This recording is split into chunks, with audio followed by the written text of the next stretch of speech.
যশোরের মনিরামপুরে দিনে দুপুরে নগদ মোবাইল ব্যাংকিং কোম্পানির ৫৫ লাখ টাকা ছিনতাইয়ের ঘটনা ঘটেছে।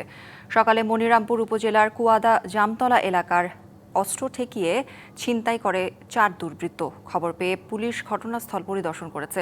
নগদের যশোর শাখার ম্যানেজার রবিউল ইসলাম জানান, তিনি ও অ্যাকাউন্ট অফিসার কাজী মমিনুর ইসলাম প্রাইভেট কারে যশোর থেকে ৫৫ লাখ টাকা নিয়ে মনিরামপুর উপজেলা অফিসে পৌঁছে দিতে যাচ্ছিলেন। কুয়াদা জামতলা এলাকায় পৌঁছালে একটি মোটর সাইকেলে দুর্বৃত্তরা রাস্তা আটকে গাড়ি ভাঙচুর করে। পরে রবিউলকে নামিয়ে মারধর করে টাকার ব্যাগ ছিনিয়ে নেয়। 999-এ ফোন করে ছিনতাইয়ের বিষয়টি জানালে মনিরামপুর থানার ওসি সহ পুলিশ সদস্যরা ঘটনাস্থলে যান। একজন সুপারভাইজার যে টাকাগুলো নিয়ে আসছে, নিয়ে এসে এখান থেকে রবিন ভাই টাকাটা নিয়ে মনিরামপুরের উদ্দেশ্যে রওনা হয়েছে। তারপরে 9টা 43-এ ফোন দিয়ে বলে যে টাকা আছে 2টা মোটরসাইকেলে 4 জন এসে গাড়ির গ্লাস ভেঙে গলায় চাকু ঠেকিয়ে টাকাগুলো ছিনতাই করে নিয়ে চলে গিয়েছে।